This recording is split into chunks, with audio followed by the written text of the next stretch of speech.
Alors Loïs, salut. Comment tu te sens après cette folle série de 18 victoires, interrompue juste là en Suisse à Chiasso, et 3 titres? Comment tu te sens?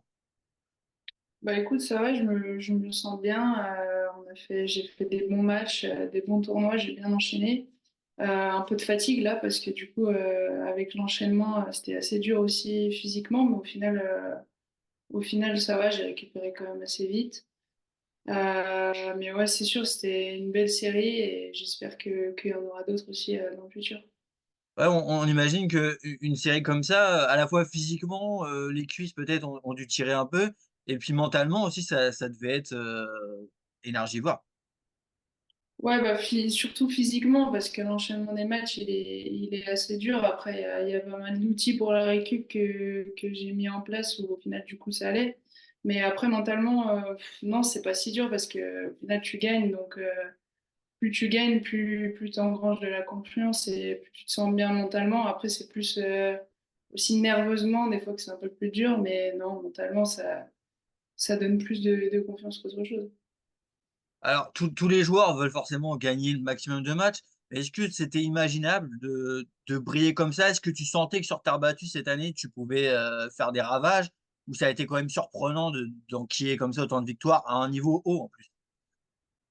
Non, bah forcément, oui, c'est surprenant. Tu t'attends jamais réellement quand même à gagner autant de matchs d'affilée. Après, moi, la terre battue, c'est la surface que je préfère depuis un moment maintenant.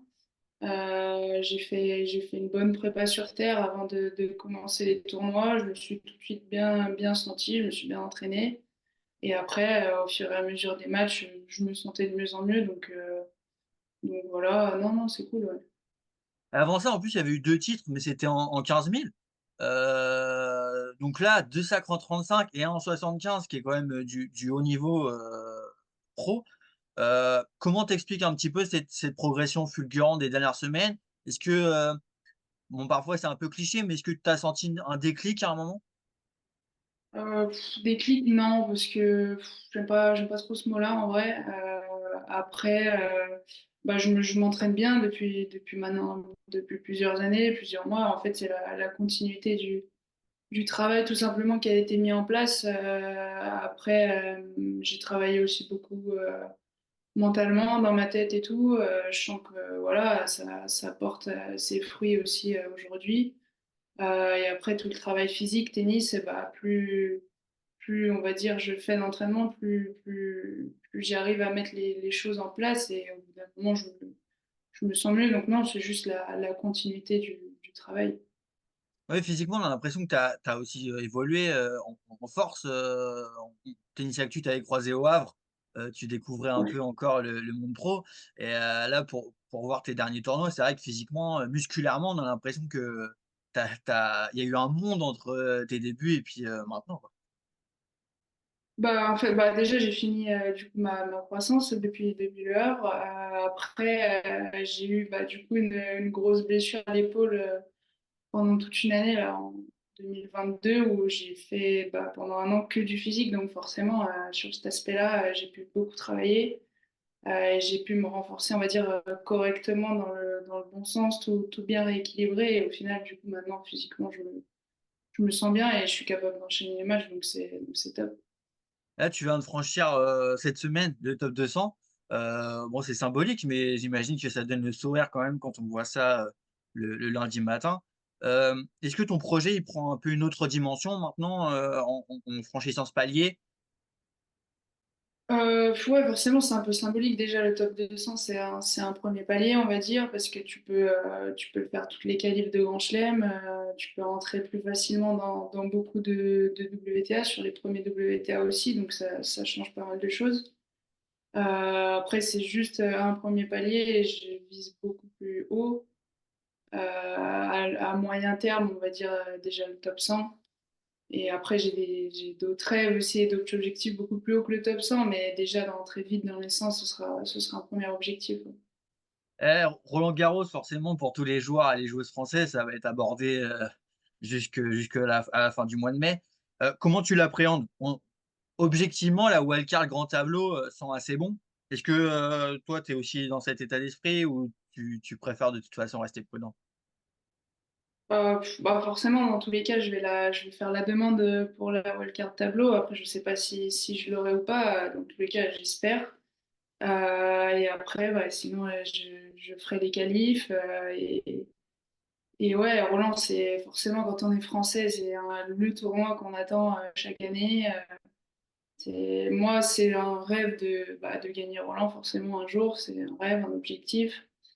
C'est aussi sur terre, surface que je préfère. Les terres à Roland aussi sont juste incroyables. Donc, ouais, forcément, Roland, ça fait rêver, c'est sûr. Bon, faut être objectif, envers les internautes. Difficile d'imaginer que tu ne l'aies pas quand même, mais bon, toi, c'est normal que tu sois prudente. Tu as joué quand même 3 fois déjà les qualifs dans ta jeune carrière. Là, ça serait, j'imagine, si on se projette et que tu fais, par chance le grand tableau, j'imagine que ce serait magique de découvrir un peu, l'atmosphère. Bah ouais, forcément, c'est un plus, c'est une nouvelle expérience de plus à vivre. Et après, quand je serai, enfin, au début, tu vois, t'en rêves et tout. Et je pense après, quand t'es dedans, les objectifs, ils sont direct mis en place. J'aurais envie de gagner forcément le plus de matchs possible. De faire ce que je dois faire sur le terrain, que je joue contre n'importe quelle joueuse et après voir ce qui arrive. Mais ouais, c'est sûr.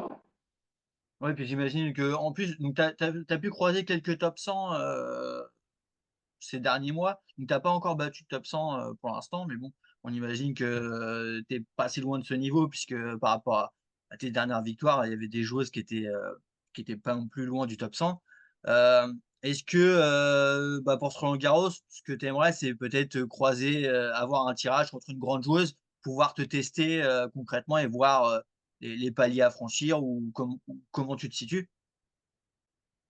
Bah ouais, forcément, après les top 100, j'en ai quasi pas joué. J'ai dû en jouer Non. une ou deux, mais j'en ai pas joué tant que ça. Après, par rapport à Roland, le tirage, en fait, quoi, quel que soit le tirage, dans tous les cas, je pense que tu es content parce que si tu joues, on va dire, une fille qui est pas tête de série, bah forcément, il y aura peut-être un peu, comment dire, tu sentiras moins la pression venir parce que c'est pas comme si tu joues Swiatek comme ça d'entrée. Et après, si tu joues une fille comme ça d'entrée, bah forcément, j'aurais quand même, je serais là pour aller gagner le match. Je ferai ce que je peux sur le match. Et je pense que je peux avoir mes chances en fait contre n'importe quelle joueuse.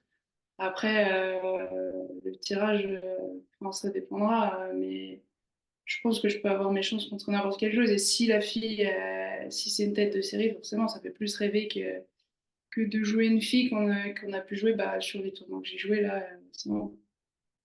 Tu as mentionné naturellement Iga Swiatek. Est-ce que c'est la joueuse un petit peu modèle, celle qui te fait le plus rêver, celle que tu rêves d'affronter? Ouais, c'est ma joueuse ouais, préférée sur le circuit féminin. Parce que je trouve qu'elle est impressionnante dans sa constance. En fait, chez les filles, je trouve que par rapport à chez les mecs, il y a beaucoup moins de constance. Le top 10 il varie beaucoup plus, même le top 3 et tout. Et elle, c'est vraiment, je trouve, une fille qui est hyper constante, hyper solide, que ce soit mentalement, physiquement, tennistiquement. Donc, ouais, pour moi, c'est la meilleure chez les femmes aujourd'hui. Est-ce que c'est aussi un modèle dans ton style de jeu? Est-ce que tu peux d'ailleurs nous parler un peu de ton style pour ceux qui n'ont pas pu encore te voir, évoluer sur le court? Est-ce que tu peux un peu définir comment tu joues, sur le court? Ouais, bah, du coup, plutôt un jeu de terre. Ça s'adapte plus à la terre parce que je vais être un peu plus loin de ma ligne. J'aime bien avoir le temps quand même pour jouer. J'utilise beaucoup mon coup droit, je décale autour de mon revers. Avec un coup droit, tu sais, un peu assez, avec de la trajectoire assez lourd. Après, côté revers, je varie pas mal avec le slice aussi. Et, euh, et j'utilise mon service aussi, pas mal, service kické, service AFA. Donc sur terre, ça marche mieux que sur les autres surfaces. Ouais, puis ça s'est vu les dernières semaines. Ouais. Hem, est-ce que le charme du tennis, c'est aussi, bah, parfois on se fixe des objectifs, quand on lance une saison et puis, bah, presque par surprise, ils sont avalés rapidement, donc on réactualise. Est-ce que toi, c'est le cas? Est-ce que les objectifs que tu t'étais fixés, en lançant 2024, Ils ont déjà été, atteints pour certains et est-ce que du coup tu en as des nouveaux, qui ont été actualisés récemment? Heu, pas forcément dans le sens où au début d'année, je me lance pas forcément d'objectif de classement, tu vois? Donc c'est ouais, l'objectif c'est d'être dans le top 100 cette année et après, classement exact, bah, je ne sais rien. Et après, c'est surtout des objectifs sur le terrain, en dehors du terrain, la manière de jouer, de penser. Et ça, au final, ça se réactualise pas parce que c'est la même chose et ce sera la même chose pendant longtemps, je pense. Donc, c'est juste de faire ça au mieux possible. Et du coup, l'état d'esprit va sûrement changer sur le cours. Est-ce que tu sens déjà, tu l'as peut-être senti sur les dernières semaines, est-ce que tu te présentes sur le cours encore plus ambitieuse, bah, avec la confiance qui a été engrangée, les victoires références? Tu sens qu'il y a un nouveau step peut-être mental aussi? Bah, non, l'état d'esprit, il va pas changer parce que justement, je pense qu'il a changé avant que je fasse ça parce que déjà, sinon, je pense que j'aurais pas fait ça. J'ai déjà eu une évolution là-dessus. Enfin, c'est ça déjà qui m'a principalement aidé à enchaîner les matchs. Après, oui, il y aura plus de confiance parce que vu que j'ai réussi, on va dire, à faire ça mentalement, après, dans le tennis, tu arrives à mettre des choses en place, donc ça te donne de la confiance. Du coup, il y aura plus de confiance, mais l'état d'esprit, au final, ce sera le même que là sur les derniers matchs. C'est quoi le changement, dont tu parlais, justement, l'évolution dans ta mentalité? C'est c'est un tout, mais c'est plus tu sais, une manière de penser quoi, sur le terrain, de moins se frustrer, voir plus le côté positif, un peu toutes ces choses en gros, c'est un peu toutes ces choses, quoi. Ouais, parce que du coup, avant, tu avais tendance peut-être à être plus nerveuse, ou plus défaitiste quand ça tournait moins dans ton sens, c'est ça? Ouais, j'avais beaucoup plus de nervosité, comme tu dis, de pression, d'énervement aussi et de frustration, tout ça. Et après, quand on arrive à switcher ce mode, forcément, c'est plus facile d'être libéré sur un terrain de tennis. Et comment tu as fait? Est-ce que c'est, des choses à côté? Par exemple, certains font un peu de méditation, ce genre de choses. Est-ce que c'est les pistes que tu as eues ou non? Bah, j'ai travaillé avec un prépa mental. Après, c'est avec sa méthode à lui. Après, non, il n'y a pas eu non plus énormément de choses. Comment dire, mis en place. C'est juste un travail au final au quotidien, une façon de penser. Et si on arrive à le répéter tous les jours, après, ça s'ancre, quoi. Alors tout à l'heure, on a évoqué le top 100. Est-ce que battre une top 100 déjà, ça fait partie des priorités, des choses que tu aimerais bien accomplir cette saison? Et est-ce que le top 100, bah, c'est un objectif, cohérent pour, cette saison, pour la saison 2024? Ouais, ouais, je pense que c'est assez cohérent. Après, bah, du coup, pour rentrer dans les 100, il faudra forcément battre des top 100, logiquement.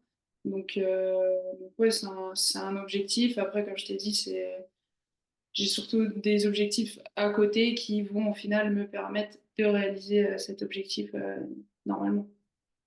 Et est-ce qu'il y a des choses, pour la fin de saison là qui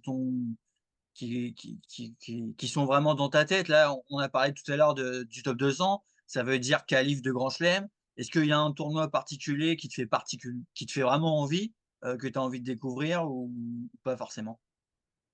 Ouais, bah déjà, je suis hyper contente parce que je vais pouvoir jouer, découvrir le gazon en faisant, oui, mais en faisant des tournois aussi avant sur gazon.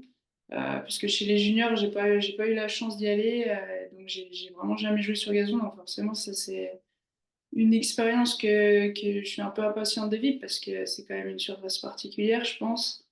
Et le fait de devoir adapter son jeu et tout à cette surface, je pense que ça va être sympa à découvrir. Et après, bah, même l'US, au final, j'ai jamais fait non plus. Donc ouais, ça va être cool. Ouais. Ouais, quand on t'avait rencontré, on t'avait forcément posé la question des rêves pour en savoir un peu plus sur toi. Tu avais parlé de la place de numéro un et puis forcément d'aller au bout des grands chelems. Est-ce qu'en vieillissant, bah, il y a d'autres rêves qui sont arrivés? Est-ce que déjà tu as gardé, ceux-là? Est-ce que d'autres rêves sont venus, dans ton esprit? Heu, franchement non, c'est toujours les mêmes. Après, on va dire que j'en ai choisi un qui est de gagner un grand chelem, particulièrement Roland, vu que c'est sur terre, c'est en France, voilà. Après être numéro un, si tu gagnes des grands chelems, je pense que forcément peut-être, être top 10, après numéro un, avoir en fonction du nombre de grands chelems, qu'on gagne aussi, mais moi mon rêve, ultime, c'est de gagner un grand chelem. Et toi, tu es lyonnaise, c'est bien ça? Je suis dijonnaise, mais je Et m'entraîne à Lyon. descendue à Lyon? Ouais, c'est ça. OK, et du coup, tu as des contacts un petit peu avec Caro Garcia. Est-ce que, tu essayes d'avoir des conseils de temps en temps, pour, bah, peut-être parfois éviter des pièges ou des conseils pour progresser? Ouais, bah, j'ai eu l'occasion de m'entraîner quelques fois, avec elle, à Lyon. Après de temps en temps, ouais, on s'envoie 2-3 messages, elle est hyper sympa, elle m'a déjà forcément, ouais, donné quelques conseils et enfin forcément, c'est que des conseils qu'on peut prendre et écouter ça et ouais, ouais, non, c'est cool d'avoir des gens comme ça, autour de soi. Ouais, puis, est-ce que, on n'a pas parlé, mais est-ce que le maillot de l'équipe de France aussi, ça fait partie un peu des rêves de dis même si, les formats ont changé, des compétitions par équipe avec le temps, mais est-ce que ça te fait, toujours rêver, de jouer la Billie Jean King Cup, puis de pouvoir représenter un jour ton pays? Ouais, bah, ça forcément aussi, c'est un rêve de plus, j'ai eu l'occasion de faire une fois en junior, en U18 et franchement, j'ai vécu une super expérience. C'était incroyable, de jouer pour son pays, c'est que, enfin, on peut que aimer ça et se donner un 100 là-dedans. Donc ouais, de jouer un jour en Fed Cup, c'est aussi un rêve, ouais, ouais, forcément. Pour conclure, qu'est-ce qu'on pourrait te souhaiter, de mieux pour les prochaines semaines, les prochains mois et puis pour globalement la saison 2024?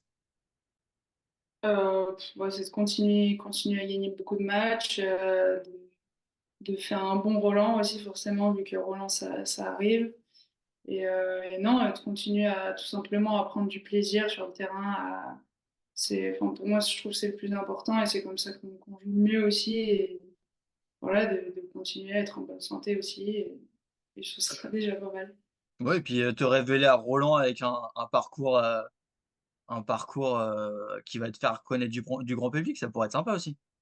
Ouais, c'est sûr, ouais, ça ce serait ouais, j'attends que ça, hein, de jouer Roland, et voir ce que je peux faire là-bas, ouais. Et bah, c'est tout ce qu'on va te souhaiter. Super, merci.